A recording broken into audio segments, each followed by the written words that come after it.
Polavaram dam ఉంది, అది కడుతున్నది కూడా ఇదే NDSA. NDSA is nothing but CWC, CWC is nothing but NDSA.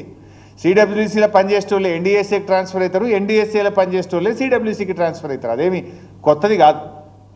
అయితే మరి అదే ఎన్డీఎస్ఏ ఆధ్వర్యంలో కడుతున్న పోలవరం ప్రాజెక్టులో డయాఫ్రేమ్ వాల్ కానీ గైడ్ వాల్ కానీ కొట్టుకుపోయినాయి, కుప్పగూలిపోయింది పోలవరం ప్రాజెక్టు. మరి ఇప్పటి వరకు ఎన్డీఎస్ఏ ఎందుకు పోలవరం ప్రాజెక్టు విజిట్ చేయలేదు? యాక్ట్ పార్లమెంటు చేసిన చట్టము దేశంలో అన్ని రాష్ట్రాలకు ఒకటే ఉండాలి, అన్ని డ్యామ్లకు అన్ని ప్రాజెక్టులకు ఒకే విధంగా ఉండాలి. ఇక్కడ తెలంగాణలో 2 పిల్లర్లు గుంగితే 3 రోజుల లోపల వస్తావు, 4 రోజుల లోపల రిపోర్ట్ ఇస్తావు. 4-5 ఏళ్ళైనా పోలవరంకు ఎన్డీఎస్ఏ పోదెందుకు, రిపోర్ట్ ఇయ్యదెందుకు?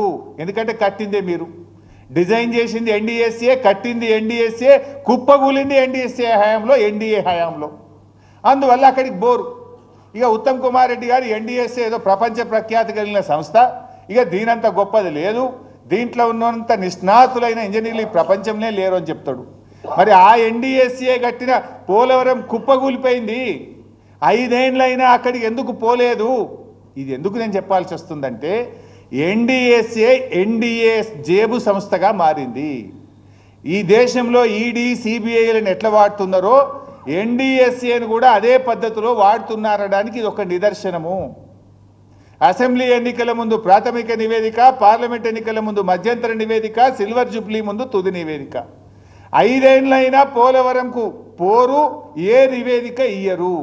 అంటే ఇది ఒక రాజకీయపరమైనటువంటి ఒక కుట్రతో కాంగ్రెస్ బీజేపీలు కుమ్మక్కై చేస్తున్నటువంటి విషయం ఇవాళ స్పష్టంగా అర్థమవుతా ఉంది. ఇప్పుడు ఎస్ఎల్బీసీ కుప్పగూలిపోయింది, ఇదేదో డిజాస్టర్స్ అని మాట్లాడుతుండు ఉత్తమ్ కుమార్, ఒత్తి పలుకుతుండు. ఎస్ఎల్బీసీ కంటే పెద్ద డిజాస్టర్స్ ఏంది? ఆగమాగంపై తొందరగా పనిచేయవి, 8 మంది ప్రాణాలు తీసినావు, కనీసం శవాలను కూడా బయటకు తీయలేని చేతగాని దద్దమ్మ ప్రభుత్వం ఈ కాంగ్రెస్ ప్రభుత్వం. అంతకంటే డిజాస్టర్స్ ఇంకోటి ఉంటుందా మిస్టర్ ఉత్తమ్ కుమార్ రెడ్డి?